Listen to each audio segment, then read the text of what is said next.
social media outlets, do you? Like you don't use HubSpot or something like that? There we go. It's on live. Are you telling me that you have a way to defer the tax situation there? Is that what you're telling me? Yes, absolutely. Yes. And so the first one I was referring to is a 1031 exchange, which only applies to investment real estate. The second one I'm referring to is called a deferred sales trust. A real eye-opener to see that there are ways that people can use the regulatory framework, if properly structured, to invest 1031 exchange dollars in things that you would not think were like-kind to what they exited from. So it was very impressive. I got to say, you are the first one I've seen pull this off, and I'm pretty hesitant to believe in a lot of these kinds of things. So it's a major feat for me to say, wow, this actually really worked, and it was really cool. 1031 is a way to shelter your income when you sell the thing. The DST is a way to avoid the 1031 and not have to suffer the time penalty. Our career and during different tax periods, we've seen, these tax avoidance, tax minimization, offshore, all these different strategies undertaken to minimize or avoid taxes. And then I can tell you that, some of them are just not worth the trouble. And so I was skeptical. Admittedly, I was skeptical. I thought, oh yeah, here we go, another one of these, right? And then they say, no, it really is different, right? So look more closely. We looked more closely. We had, honestly, 2 years of conversations. 2 years. Now we were being due diligence at the same time that we were doing due diligence, but 2 years is a long time to be, sort of flirting with the idea of and getting to know the people and getting to really understand the transaction. Yeah, long story short, we got comfortable, although we are not tax attorneys, lawyers, or estate planning attorneys, that at least, from an investment perspective, that, it made sense to sell a highly appreciated asset, get liquid, hold that in this type of a deferred or installment sale type of instrument, and then just be in a position then to do the most important thing. I'm probably stealing your next question, which is time. They say, well, you can't make more time. You can. The Deferred Sales Trust, in a way, allows you to lengthen the investment time horizon for those assets after getting liquid, but before having to feel the tax impact. And from an investment manager's perspective, time horizon is the most important element in investment. Everybody, hey, welcome to the Capital Gains Tax Solutions Deferred Sales Trust Mastermind and/or Deferred Sales Trust Made Simple, where we believe most high net worth individuals and those who help them, they struggle with clarifying their capital gains tax deferral options, and not having a clear plan is the enemy. And using a proven tax deferral strategy such as the Deferred Sales Trust is an amazing way for you to exit highly appreciated assets, all tax deferred, to defer hundreds of thousands to millions of dollars of tax so you can create and preserve more wealth or help others do the same. For those who don't know me, my name is Brett Swarts, and I'm the founder of Capital Gains Tax Solutions. I'm a Deferred Sales Trust trustee. I'm also a multifamily broker and investor, and I just love helping and working with business professionals as well as high net worth individuals to map out an exit plan when they go to sell their real estate. And our kind of our series here, what we're going, we typically talk about the vision of the Deferred Sales Trust. We also talk about the Deferred Sales Trust kind of deal close story of the week and or the live escrow deal and what challenges we're working through. That part of that is just kind of documenting the journey of everything Deferred Sales Trust so that we could speed up your education for this and application, because it's one thing to have knowledge and inspiration, but it's another thing to actually apply it and be able to use certain strategies like the 1031 exchanges or opportunity zones or dollar cost averaging or diversification or estate tax, elimination. So these are the things that we're trying to work through on live deals and then give you a chance as the audience or the participant, as the business professional, to ask about your live deal and or just questions of us along the way. That being said, I am joined by two of my strategic alliances / business partners, Jake Miller and Pierce York. Pierce, how are we doing today? Doing phenomenal. How are you? Doing well. Looks like you are driving somewhere, which is cool. Hopefully to go help somebody. But Pierce is out of Newport Beach. He's a luxury real estate agent. He's on my real estate team, and he helps also co-host the podcast these days. And so, Pierce, anything exciting this week?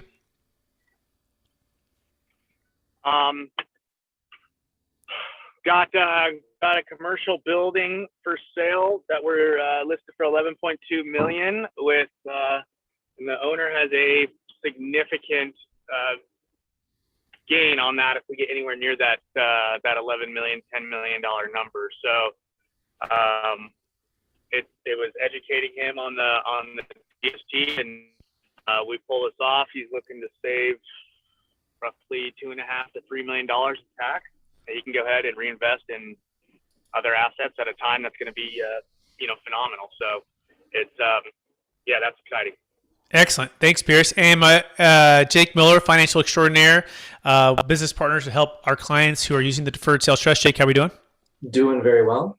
Happy to be here and excited about today's discussion. Absolutely. Can you give us a little bit more about the vision, Jake, and then we can get started on the deal close story of the week? Absolutely. We are all here today because somebody we know or ourselves, there might be a highly appreciated asset and a capital gains tax scenario that we'd like to either mitigate or defer. And we're able to do that with the Deferred Sales Trust. So should you be selling a highly appreciated asset and the amount is greater than $1 million net proceeds that would otherwise be taxable as capital gains, and the tax paying is sufficient enough that you'd rather reinvest those dollars through this business trust rather than pay the government entities today, then the Deferred Sales Trust might be appropriate for you. Absolutely. That's a great vision. And by the way, who does it work for? It works for anybody that has, NFTs or cryptocurrency or a business sale. Just I helped a veterinarian out in Connecticut, and then just helped a dentist out in New Jersey. And it works for investment real estate, like land sales. We just helped a $15 million Texas land sale deal. Works for primary homes. Did one in Palo Alto for our luxury primary home. Works for multifamily properties. Did one in Denver. Works for car wash businesses. Just one in San Diego for $13 million. So really anything you could think of that's highly appreciated, it works for. Works for public stock, private stock. Now Jake and I are working on a live deal, which will transition now to the kind of the live deal of the week, and then we'll talk about a closed deal here of the week. But this live deal is really interesting. I never thought about this, but do you guys know that the original kind of foundations of crypto are actually based upon websites or domains? In other words, domains was the first time, like for example, let's imagine you had Amazon.com or Cars.com or Homes.com, and you had that 20 years ago when, 30 years ago, whenever you had the chance to buy websites, that was the first opportunity that you had a chance to sort of bet on the future of something, right? It was in the digital world, and that was, worldwide. And it's sort of what the foundation of what currency is for cryptocurrency, digital currency. And I had a chance to interview an amazing gentleman that Jake and I are going to be working with. And this gentleman basically brokers and buys domains, and he is considering selling a domain. And so, Jake, talk a little bit about that and just how kind of incredible to think about that people have been buying and selling domains for years. Some of them they buy at $200 or $500 or $1,000, and then they're worth a $5 million gain, let's say. That's a huge tax, and there's no 1031 exchange option for those types of things. In fact, would you clarify what the 1031 exchange actually works for, Jake? Absolutely. So first, a 1031 is for real estate, and there are all of these like-kind rules in order for it to be an eligible rollover. For example, should a dentist in Florida have a dental office and want to move to Utah, this 1031 is kind of built, this tax loophole is built for this type of scenario, to where without getting burdened with unnecessary taxes by selling a piece of real estate that the dentist has been using in Florida, he can roll over the gains and the proceeds and the debt and everything else into a like-kind property, a new office space here in Utah, so that he can continue his business without a big tax burden for making that move. That is perhaps one of the best scenarios of when it is appropriate to use a 1031. And again, it's for real estate. And that's it. And not even primary homes, right? And not businesses. And and not cryptocurrency, not domains, not artwork, not public or private stock. In fact, that's the beauty of the deferred sales trust, that it works for just about any asset type, which then begs the question, well, once it's in there, Jake, how and where can I invest these funds, and how does that help in my overall kind of diversification, liquidity in times like this? Absolutely. And now we're talking about the deferred sales trust. Once the funds are in there, you've sold whatever you're selling, you're able to reinvest in any asset that would show up on your personal financial statement that is not used personally. So for any kind of reinvestment purpose, or an asset that could be held for resale that you do not receive personal enjoyment from. So if it's a Ferrari and you get to drive around and enjoy it, then it's probably not the right type of asset. Perfect. And then as a certified financial planner, Jake, and helping people, make really great, smart decisions with their wealth and preserving it, talk about the importance of diversification, liquidity, and getting out of debt in a times like this. Absolutely. So there's the two things, right? Founder of Strategic Tax Solutions. And then on the other side, I'm an IAR, an investment advisor rep of Alphi Financial, and I'm also an owner. With those two combined disciplines, it is incredibly important that people diversify their underlying assets, especially in times like today. Now, right now, if you're not in marketable securities, it might be a good time to get in there because a lot of things are at discount. Right now, if you're not in crypto, it might be a good time to get in there because everything's at discount. Now, those individuals who have been there and kind of rode things downward, they're feeling a little bit of the pain, and some of them are wishing that maybe they would have diversified earlier on and had some real estate, perhaps some multifamily, something that provides income and appreciation. Right now, with inflationary times as well, having stock, whether it's direct ownership or marketable securities, is a natural inflation hedge against what we're seeing at the gas pumps, everything else that we're seeing at the grocery store. So with our clients, we look at not only cash flow, not only rate of return, but we also look at tax flow, and we help analyze from a diversified standpoint, if you sell that big domain, should you reinvest in other domains? Should you reallocate it across other asset classes that maybe have zero correlation or a negative correlation to some of your other holdings, so that in the future, when you need liquidity, and again, that's the other thing that we look at very heavily, Brett, is duration. What point, based on the client's objectives, do they need what type of liquidity, what money? And the Deferred Sales Trust helps us accomplish all of those things because it allows us to invest more money now instead of chopping things up every time we have a transaction and giving them to the various government entities. We're allowed to say, hey, government entities, we acknowledge that we've had some gains and we'll pay you later. We're going to invest those dollars we otherwise paid you. Or in other words, we're going to invest your money because we don't have to pay it to you now. And we're going to make more and better use of it with all of our other investments, which oftentimes employ people, oftentimes help boost the economy, oftentimes help the flow, which when things are stagnant, that's when our economy suffers the most. And so all of the items that we do within a deferred sales trust, Brett, are not only good for our clients, not only good for everybody who participates with it, but it's actually by and large for the economy, the micro and the macro, it's beneficial. Absolutely. I'm going to pull a couple things out of that, right? So tax flow versus cash flow, right? So as governments increase spending, they also have to increase taxes, right? And or just print a bunch more money, which then they have a lot of inflation, which then they have to increase taxes, and then they have to increase interest rates. It's this whole thing there, right? But I think most would agree that taxes are going to go up, right? And it's more important than ever to have a tax flow plan. So what does that mean?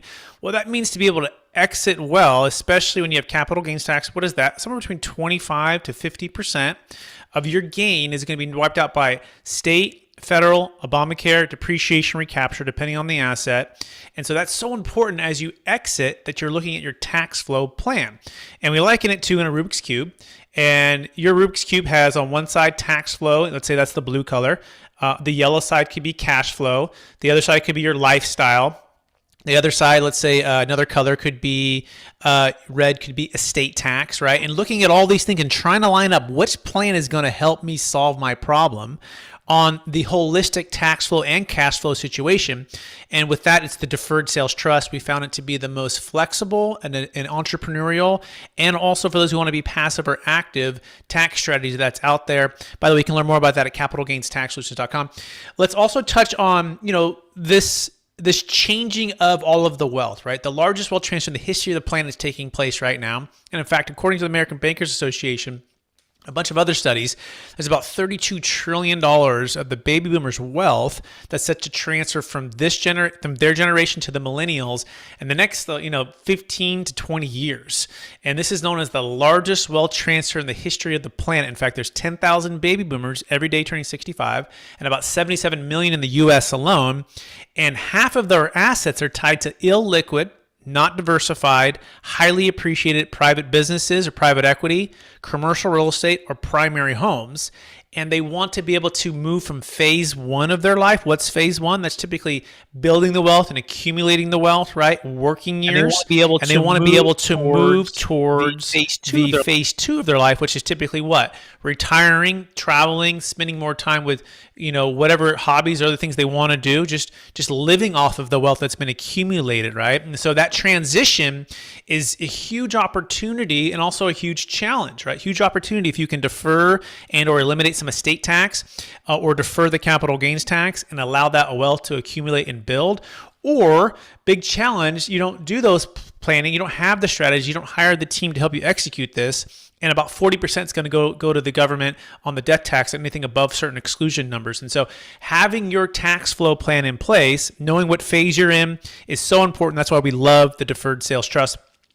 So let's move towards some of the other things that we're working on this week. Go ahead, Jake. Want to add to that? Before we jump on that, no, I think we've got a question here that we can help answer in phases. So I'm going to rapid fire some questions at you. Yeah. Really quick, when is the appropriate time that somebody should engage with us for the Deferred Sales Trust if they have a transaction that they're not for sure they want to use the trust with, but they want to be prepared?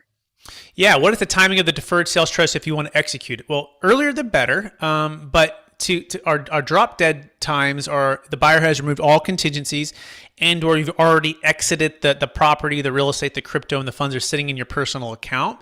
And so there's really two categories. There's the investment real estate category, which has the 1031 option. And from there, we can save a failed 1031 exchange if you're working with a proper qualified intermediary that's strategically aligned with us. Number two would be everything else you need to set up prior to. And now we've done deals in as little as a week, a couple days, but no one wants to work under that fire drill. We like to say be early, 30, 60 days before you sell, but it's never too early for us. In fact, you can start your planning right now, even if it's a year or two or three ahead of time. In fact, we encourage you to do that. You can go to capitalgainstaxsolutions.com to learn more about that. What's the next question, Jake? Go. Yeah. So let's say that we get the trust going and the client doesn't end up selling. They've just moved their asset into a trust, or what is the reality and how does that work? Yeah. So, sorry, say that question one more time. I think I missed it. Yeah. So people know that, hey, we have a buyer and a seller, and we put the trust in the middle and we transfer the asset to the trust before it goes to the buyer. Right. And so this individual is concerned about, hey, if I move it into the trust and the deal goes south, what happens? Am I stuck with a trustee now over my property? Great question. Right. So we're not in the business of owning any real estate or assets, and that's our role as a third-party trustee for any period of time for maybe a half second. In fact, the way that we design these deferred sales trusts is it gives the seller an option to exercise at the close of escrow with a third-party unrelated buyer and a third-party unrelated trustee. Same thing like if you were to set up a 1031 exchange, like you're not concerned that the funds are going to go to the qualified intermediary unless the deal actually closes. And then it closes, it goes there. So in fact, we work on a conditional basis. If for any reason the deal doesn't close, the buyer doesn't close, we actually do not transact. So it's not as if you're transferring it today and we're closing in a month or a week or a day. We're doing it in a simultaneous close. And if the buyer does not perform, nobody closes, everything goes back. You owe us no money. Does that answer the question, Jake? That does. It's very helpful. Now, I just want to reiterate part of what you said, though. So are you telling me, Brett, that I can get my trust set up, conditional basis, don't have to pay any money? We get to the day of the deal. What kind of language is in there in the contract if I just want to back out and not do the trust and I want to pay the taxes? Yeah, great question. Basically, it's the right to exercise this trust, right? And so it's the seller has a right to use a deferred sales trust or a 1031 exchange or a charitable remainder trust at no additional cost to the buyer is the general language.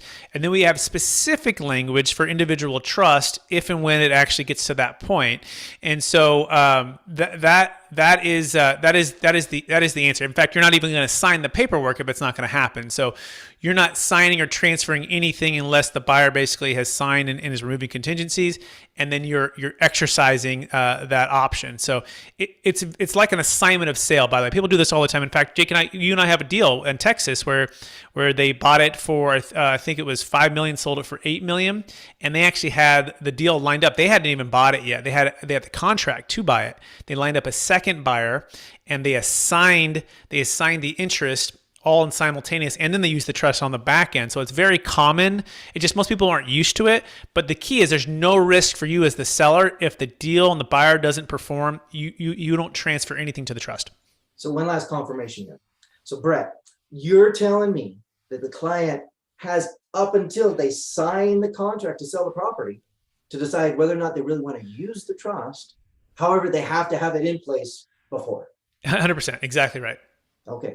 And so that sounds like almost too perfect of a world. Like literally they can back out at any time. They work with us, they work with the attorney. All of this is prepared, but yet they still retain this as an option that they can exercise on the day of the sale. Exactly right. That they absolutely don't have to. Right. And part of that is because we want to take the pressure off of you. We believe in so much of what we do at Capital Gains Tax Solutions and in the Deferred Sales Trust and the professionals that we work with to execute this, that we don't want to have anything that's a barrier between you and using the strategy. Our closing ratio is very high if we have time to educate and work with you and your team that's putting your deal together. And so we work on a conditional basis. You don't owe any attorney fees. You don't owe any fees to my team or to Jake or to our tax attorneys that put this together, because we're so confident that you're going to use it if the numbers make sense. That's also why we have those minimums, though, right? So we don't want to work on deals that are too small where the pain's not big enough. But as long as the pain's big enough, which is about $1 million gain, $1 million net proceeds, then it's a very high close ratio. But we're not going to put a barrier to have to hire us to pay us something if you're not going to actually get the tax deferral, if that makes sense. And I think part of the reason why we're essentially willing to work for free, which very few people in today's world do, is that Brett had mentioned, I mean, we have a very high conversion ratio. We're also very good in the very beginning of helping people understand when this is not right for them. So we're not necessarily wasting our time, because almost everybody that we go through the process of educating them and help them understand this, we've eliminated everyone who's not eligible, of course. And anybody that we get that far, it's almost a for sure thing that they're going to use the Deferred Sales Trust. And we're just waiting on the sales date to happen, which is something out of our control. We've waited on the sales date for up to 2 years with some clients, right, Brett? Exactly. Yeah. No. There's deals. I'm working on a deal right now. It's 13 years in the making, $7.7 million exit. And they're looking at the 1031 exchange versus the Deferred Sales Trust, and I think it's like perfect for them. She's in her 80s. The husband has passed away. This is like all of their net worth, and we don't want to over concentrate, overpay for a property, and take on too much debt. And so it's like it's a beautiful thing. We'll see. They still want me to look for a property because that's how they made their money for the last 30 years, right? And this is someone I know for about 15 years. But some of these deals take a very long time. And at the end of the day, people have their wealth advisors that have helped them build their wealth over the years. And the biggest challenge for people is, well, why didn't they know about this, right? But even if they had known about it, if they haven't used it and actually closed the transactions, you can understand why they could be cautious or skeptical, because they don't want something to happen to all of the wealth that they helped you build. And so that's why, by the way, we invite all of those who are skeptics and to come with us. Real estate professionals, CPAs, tax professionals, luxury realtors, commercial real estate experts, crypto experts, to come on in to learn and to join the community in the fight for learning about what this powerful strategy can do for everybody. That's also, by the way, we're coming out with the book, Jake, right? So Jake's going to be in the book. He's like chapter 3 or so. Before his chapter, though, we do have Kevin Harrington from Shark Tank, which is pretty cool. But it's all about building a tax deferred exit strategy. And it's my story on like basically how I came to know about this, how I was just an average guy who was working in real estate. I didn't study to become a CPA or a tax professional, learned about this through the fire of the 2008 crash and wanting to provide transformation for clients, wanting to provide relief from feeling trapped by the 1031 exchange and losing, some lost half or everything within a 3-year period of time. And so I tell that story and so much more. And you can learn how to build a tax deferred exit strategy using the Deferred Sales Trust. Check this out on Amazon, coming to you very soon. That being said, Jake, any questions from any of the audience as well? There are a couple more. Okay. This has to do with the trustee, Sure.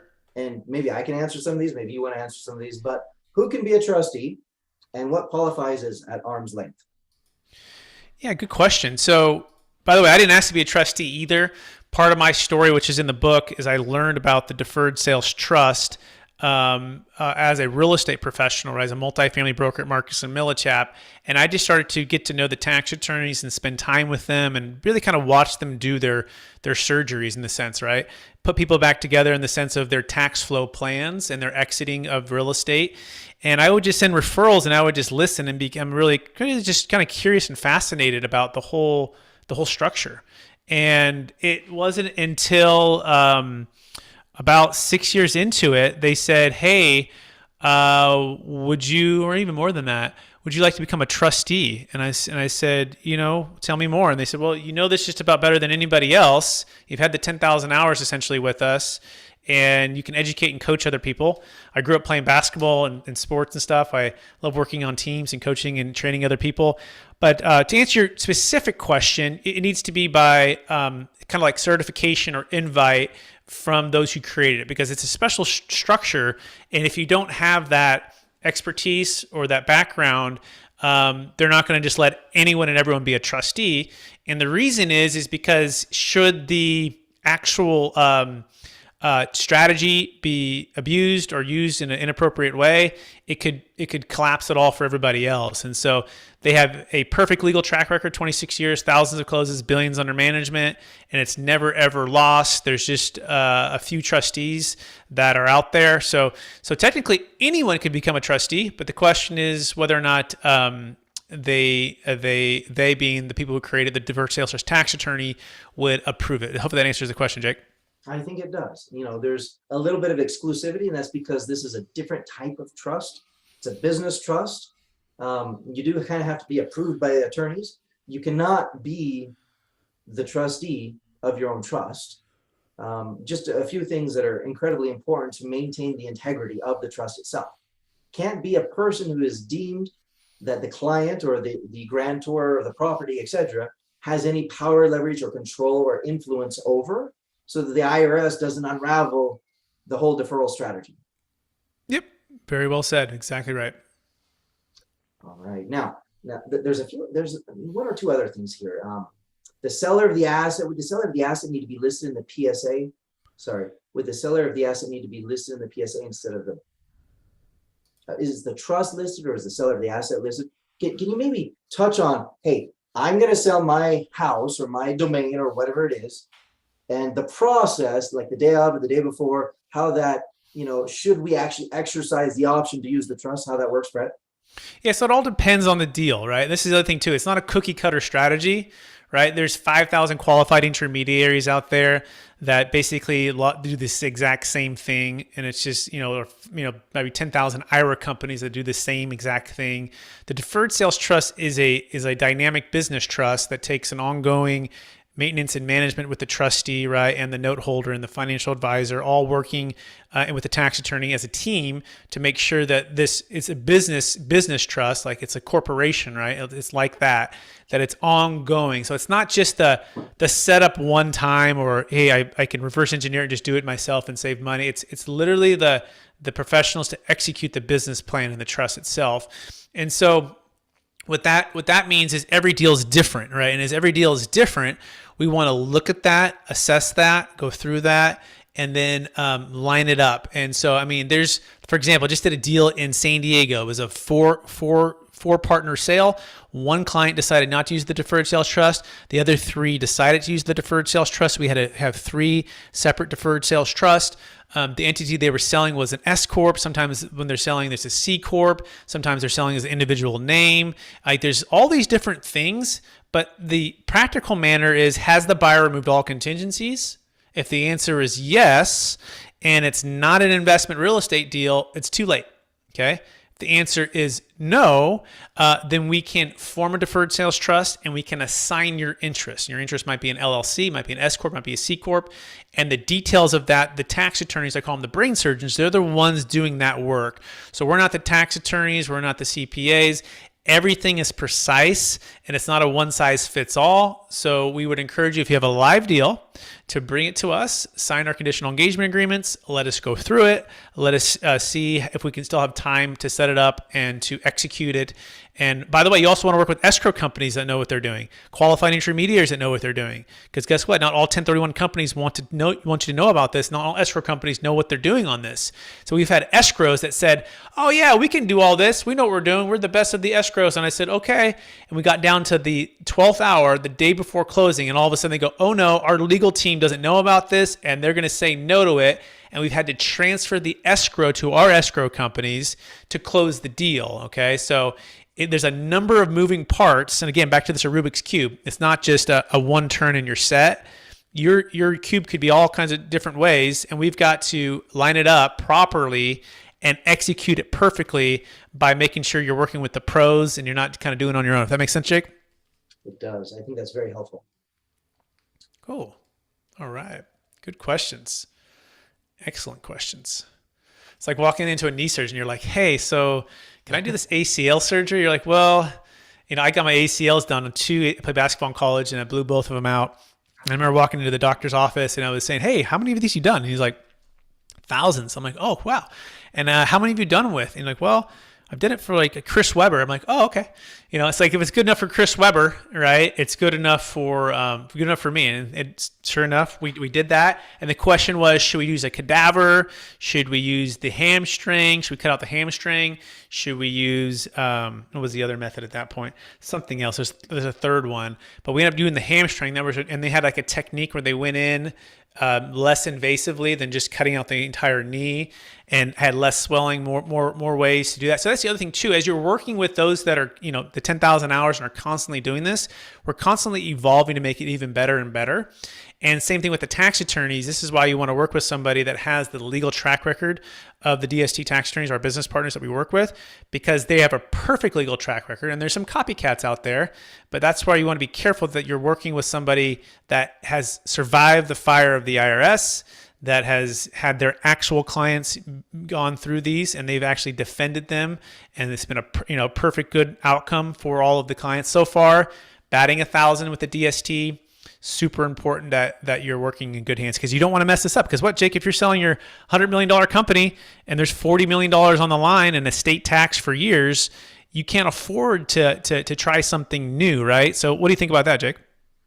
Literally, I don't know about you, but I wouldn't want a brand new knee surgeon or ACL surgeon working on me, so to speak. So absolutely, definitely, just as we would take care of our own body and our own health, we should be equally as worried about our own wealth and how we properly manage that. I love that. That's great. Equally important as our own wealth. Okay, great. How about other questions? Anyone you can unmute yourself too, by the way. We're happy to answer those. And any live deals, those are cool too. We can talk about a live deal right now. And if you want to get started on your deferred sales trust, you can go to capitalgainstaxsolutions.com. If you want to connect with Jake Miller, you can go to strategictaxsolutions.com. And we would love the opportunity to speak with you on your scenario and get to know you a little bit better offline as well. But if you want to open it up to the mastermind group here, you can also unmute yourself, or it could be for a friend, or it could be for a client, right? That's cool. And it could be a general discussion. So does anyone else have any other questions or thoughts right now? Yeah, Brett, I have one. Sure. Go ahead. Okay, so I was talking to my cousin the other day, who is a orthodontist, and him and his partner are starting to liquidate their practice. and his partner ended up selling, I think they have 4 of them. They ended up selling 2 of them and tried to use a structure similar to the Deferred Sales Trust, but they're not in our system. And I'm pretty sure I would have seen them if they were in our thing. However, they said that they couldn't close the deal because of some sort of of the way that the offices were structured or something like that. I mean, are there any structures or anything like that that will hinder the ability to close or to utilize a DST? So the answer is we haven't seen them yet, right? So there are the 2 things that kind of killed the Deferred Sales Trust deals, though, however, that are kind of out of our control is either the time is squeezed down so much that the buyer has removed all contingencies, and or the entities that are helping to close the deals, the M&A advisors, the business brokers, the escrow, the attorneys on the other side, it's so foreign to them, or they don't want anything that's new on the outside to influence how they're going to get paid, right? And there's an example of that. Just lost a deal, and the clients were begging to try to get this thing in, and unfortunately they contacted us in the 12th hour, and we did everything we could to educate and go through it. And the buyers just, were ready to close, and they just said, we're not comfortable. And it's just their feeling, right? And we didn't get a specific answer of this is why we can't do it. And we're like, hey, the buyers will sign everything that you want them to sign, and they'll in fact, it should be a positive for the buyer, because if you think about it, if you're selling a $10 million business and you're going to defer, let's say in California, of a 0 basis, 40% in tax, that's $4 million. As a buyer, would it be better if you as the seller have to pay that $4 million of tax, or if you could defer that, and just in case something that you're representing is not, accurate, that you have the ability to, make that whole? The answer is very clear. You'd rather have you be worth 10 million, right? Or at least have 10 million access to pay me on something that you didn't properly represent. So if you think of it like that, you're like, oh yeah, you're right.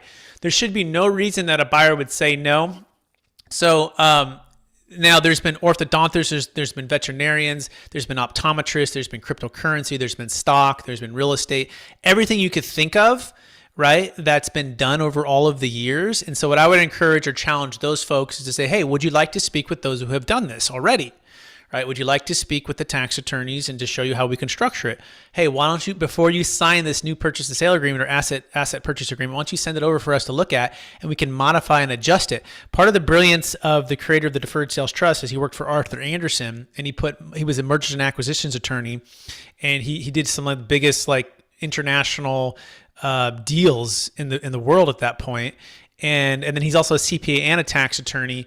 We call him the Elon Musk of everything. He's the reason we're here. And we're going, if he can figure it out, and oftentimes he can, then great. If he can't, he'll tell you he can't, right? But so far he's never said he can't do it. Does that make sense, Pierce? Yeah, it does. So there's nothing that we've seen, because my initial hunch was that you went to the wrong people. Someone who's doing something that's not what we're doing. We're doing something that's different. Yeah, it's always a people person problem. It's never, and so at the end of the day, even if it doesn't work, they'll tell you. I just have, in all of my years since 2009 of working with the DST tax attorneys, there's never been a situation where they said, yeah, we can't do it unless it was the buyer has removed all contingencies, and right. it's the funds are already sitting in your personal account. We can always do it. The question is, you're right, the other people on that side, did they know what they're doing, right? Right. And are they just like, oh, we ran out of time and we just got to push this thing forward? So this is part of why we have, we're connected, you, me, and Pierce and Jake now, 80,000 commercial and residential agents across the country. And then all the escrow companies, the qualified intermediaries, national law firms. We have those people, right? And the question is, are your people that are helping you, do they have access to the strategies that we have? And invite them in. Again, that's why we worked at no cost, no obligation. We'll try to break it down for them. So does that answer the question, Pierce? Yeah, and I think, just to add to that, I think it just kind of goes to show the power of it, because they lost out on millions of dollars that they now have to pay in tax, because they went to the wrong people, and And I tried to tell him, I was like, guys, like, you got to play with the stars. Like, what do you, like, you're playing in the minors, bro. Like, get up to the majors where things happen. So, yeah, I think it just really speaks to the power of the team and working with the professionals who actually can pull these things off. Yep, there it is. That's great, Pierce. Thank you for sharing that. What else do we have? Any other questions from anyone else on the topic of the Deferred Sales Trust? We are here. We have a fiscal question. Okay. Fiscal question that has come in. The individual is asking, how does this look on somebody's personal financial statement? So let's say that there has been a sale and the property, it leaves your estate, so to speak, and it goes into this business trust. But what stays in your estate, Brett? The promissory note, right? And so what you're trading, remember, is you're trading your ownership hat in exchange for a promissory note. You are becoming the lender or the bank, right? And so some of the wealthiest people in the world are bankers, right? They help to lend, they lend money to make money, right? So that's the key. This is part of why, by the way, if you're wondering, can I get the stepped up basis and get it outside my taxable estate? The answer is no. You can have one or the other, but you can't have both. So part of the 1031 blockbuster mentality was, hey, swap until you drop and get the stepped up basis so that you could be tax free or your kids can walk away with no tax. Well, it's true for capital gains tax, but it has nothing to do with estate tax. Okay. So very important to know which tax flow, cash flow, problem you have and what solution actually solves it. And remember that a stepped up basis is not the end all be all. And by the way, those exemptions are set to cut in half in 2025 from about 24 million married to about 12 million married, right? And so as your wealth is growing, you got to know those numbers so that you can use the appropriate strategy to help you to create and preserve more wealth and help the next generation to do the same. And so that's really important. So as far as the balance sheet is concerned, it's a promissory note, right? And basically it's showing that this trust owes me this $5 or $10 million at this interest rate, and the cash flow is coming into my bank account to help you qualify for loans. And that's really important. So hopefully that answers the question, Jake. It does. And I think I will just add a little bit to it. So essentially, there's the same value on your personal financial statement, your balance sheet, what have you, right? It's just a different asset. Instead of whatever it is that you sold, it's a promissory note. Now, forward thinking, that is actually very beneficial for the entire estate tax and the death tax and everything else, right? Because we are essentially freezing today's value of what's in your estate. We're freezing it at that value because once it moves over into the Deferred Sales Trust, again, we're going to reinvest it. We're also reinvesting the dollars you would have otherwise had to have paid in taxes. Now, reinvesting it, obviously, rule of 72, everything else, it's going to grow and it might double. And over time, it might triple. I mean, it's going to be bigger. And we've still frozen what's in your estate with the promissory notes. And so we've effectively sheltered that growth from being subject to your estate tax because of that original transfer of asset for promissory note that we did at the time of the transaction. Yeah, and it's actually, and I want to add a little nuance there. It's actually even better than that, right? So not only is it frozen on the growth, but it's elimination on the exit. So I'll give you an actual deal that closed for a client of mine out of Colorado. They were selling a $5 million multifamily property, and there were 25 million, and they're around 60 years old. And all 25 million was inside their taxable estate. So that's the first question to ask is how much of your net worth is inside your taxable estate? And for them, all 25 million was. And so this opportunity upon the exit of the $5 million asset, we moved it outside of their taxable estate. And it has to happen at the close. It's not something you can just transfer, like transferring to a living trust. You got to have a legitimate third-party buyer who's paying fair market value and you're exiting, right? So we've got to do it right at the close, and we're going to change the characteristic of what's happening. And what happens, the outcome was all 5 million's outside the taxable estate. So now their taxable estate is only 20 million, right? And right now, if they were to pass away in this year, then they would have no estate tax, right? But that other 5 million is now growing. Not only is that 5 million eliminated 2 million or so, 40% of 5 million is about 2 million outside the taxable estate. eliminate it. But all the growth of that 5 million goes to 20 million over the next 20 years. It's outside the taxable estate. And so their goal and the plan is to systematically exit all of the 20 that's still inside the taxable estate. And so at the end of, let's say in 20 years we do that, not only are their taxable estate zero, but all of the growth of that 25 million, let's say it's worth 50, that just eliminated a huge amount of estate tax. That makes sense, Jake? That is fantastic. Now, again, for like, if I want to go get a loan, my personal financial sheet, yeah, this just shows up as a promissory note, and the other thing might be growing substantially. And to some banker, they might say, well, your asset that's grown really big doesn't show up on your PFS anymore, just this promissory note. But as you had mentioned, just very briefly, maybe you can touch on a little bit more with some of what we've done with our other clients, there's income that's coming from this deferred sales trust that oftentimes, I would say in almost every scenario, provides what is necessary for the lenders to help them get a loan because of the cash flow.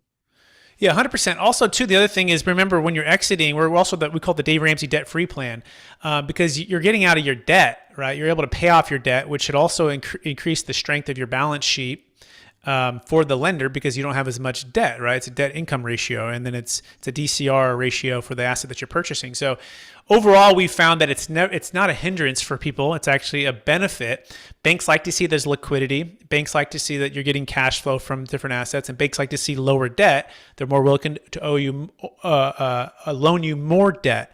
And so, yeah, these are all good points that you're bringing up, Jake. Very good. You know, that's actually the last of my questions that I'm getting over here on this side of things. Excellent. I think we had another one of like, what are the fees? And so good question. We'll cover what's the cost of all this. So we'll cover some basic fees, and then we'll also cover a little bit of how to make the deferred sales trust an investment and not an expense. Okay. So the fees are basically, it'll take $1 million deal to keep it really simple. On the gross sales price of $1 million, the tax attorneys, our business partners, charge 1.5%. or $15,000. Now, what does that cover? Lifetime audit defense, okay, and all of the legal structure, all of the planning, all of the creation of the trust, talking with your CPA to make sure you're properly reporting it. But the most important thing is lifetime audit defense, state or federal. One of the biggest audits was in California, $125 million deal. Perfect, no change audit. All of that's really, really, really good. Okay, so that's the first set of fees. The second set of fees are for Jake and I, and we're somewhere around 1.5% to 2%, just depending on the AUM and or the net proceeds that go into the trust.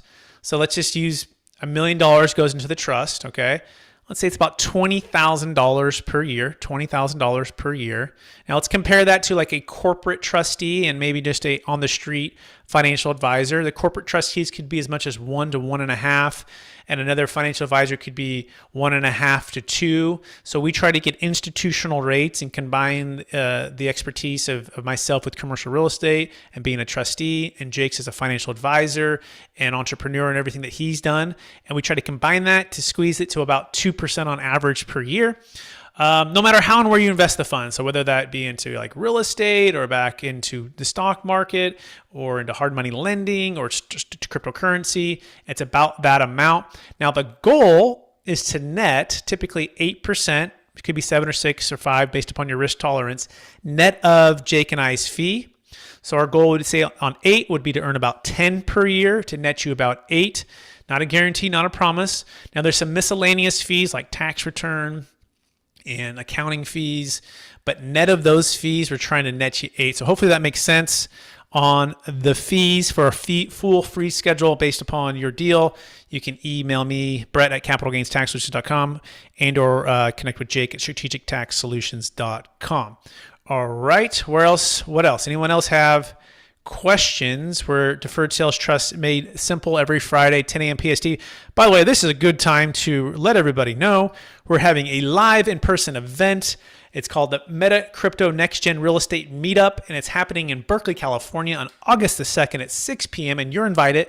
If you're a business professional, if you're a client, if you're just a person who's curious about real estate and cryptocurrency and building wealth and how the future of that's going to connect, and especially in changing times, we have some amazing panelists that I'll be interviewing. top mortgage professional, insurance professional, top luxury realtor, commercial real estate broker, and we're also bringing a cryptocurrency expert to speak on all things crypto. So you don't want to miss that. That's August the 2nd, 6 p.m. in Berkeley, California. It's in-person event, the Meta Crypto Next Gen Real Estate Meetup. That being said, anyone else have any questions or thoughts at this point? If not, we're good, because I think we're up against the hour. 10 minutes to go. Hey, I want to thank you everyone for being here. Jake, if people want to get connected with you, where's the best place for them to find you? Give us a call, 1-800-773-1848, toll free. Also visit us at the website, strategictaxsolutions.com. We have links there for booking a time, as well as links to Brett's page, which is... which my page is capitalgainstaxsolutions.com. That's capitalgainstaxsolutions.com. Again, that's where the book's going to be coming out as well. You're going to be able to see it there. And you can start your Deferred Sales Trust. Mr. Pierce York, if people want to get in touch with you, Newport Luxury Real Estate and commercial real estate down there in the Los Angeles area, Pierce, what's the best place for them to find you? Yeah, you can get me at kingdomluxuryrealty.com or my personal cell, which is 916-878-0903. You can shoot me a text or give me a call. Amazing. Thank you so much, everyone, for being here. Please rate, review, subscribe if you're listening to this on any of the podcasts or the YouTube channel. And remember, not having a clear plan is the enemy, and using a proven tax deferral strategy such as the Deferred Sales Trust is an amazing way for you to create and preserve more wealth or help your clients, friends, and family do the same. We